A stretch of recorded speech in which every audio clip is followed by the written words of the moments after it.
You will hear a telephone conversation between an official at a village hall and a woman who wants to hire a public room. Hello? Oh, hello. I wanted to inquire about hiring a room in the village hall for the evening of September the 1st. Let me just see. Yes, we have both rooms available that evening. There's our main hall, that's got seating for 200 people. Or there's the Charlton room. Sorry? The Charlton room. CHARLTON.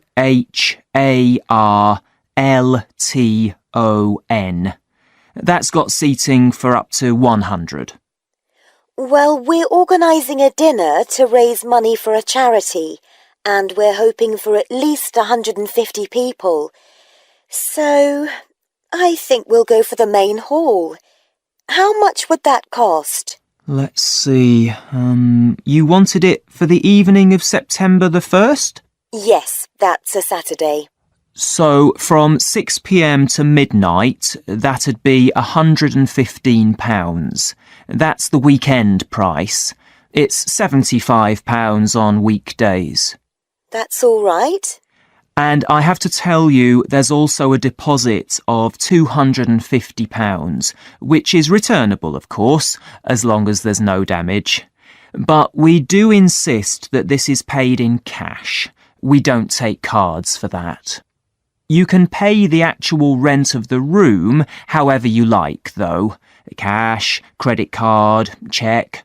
Oh, well, I suppose that's okay.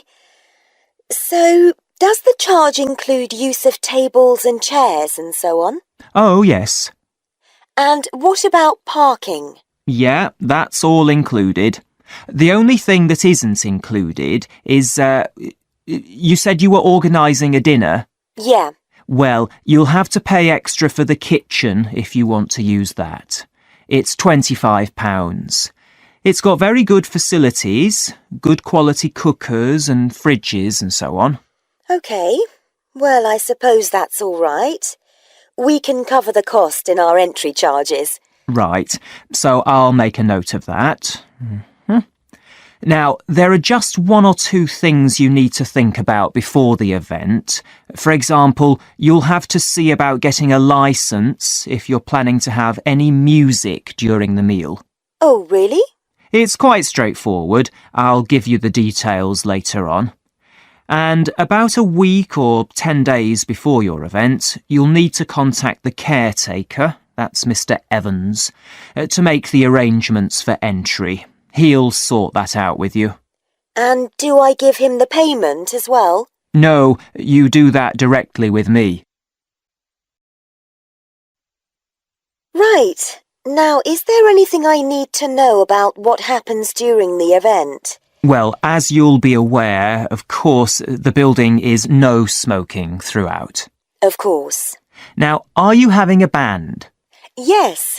Well, they'll have a lot of equipment, so rather than using the front door, they should park their van round the back and use the stage door there. You can open that from inside, but don't forget to lock it at the end. OK. And talking of bands, I'm sure I don't need to tell you this, but you must make sure that no one fiddles about with the black box by the fire door. That's a system that cuts in when the volume reaches a certain level. It's a legal requirement. Sure.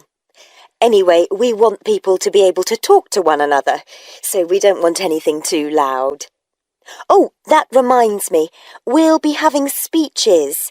Are there any microphones available? Yep, just let the caretaker know. He'll get those for you. Right, now, when the event is over, we do ask that the premises are left in good condition. So there's a locked cupboard, and you'll be informed of the code you need to open that. It's got all the cleaning equipment, brushes and detergent and so on. Right. So what do we need to do after everyone's gone? Sweep the floors, I suppose? Well, actually, they have to be washed, not just swept. Then you'll be provided with black plastic bags, so all the rubbish must be collected up and left outside the door. Of course. We'll make sure everything's left tidy. Oh, and I forgot to ask. I presume we can have decorations in the room? Yes, but you must take them down afterwards. Sure. And the chairs and tables should be stacked up neatly at the back of the room. I'll make sure I've got a few people to help me.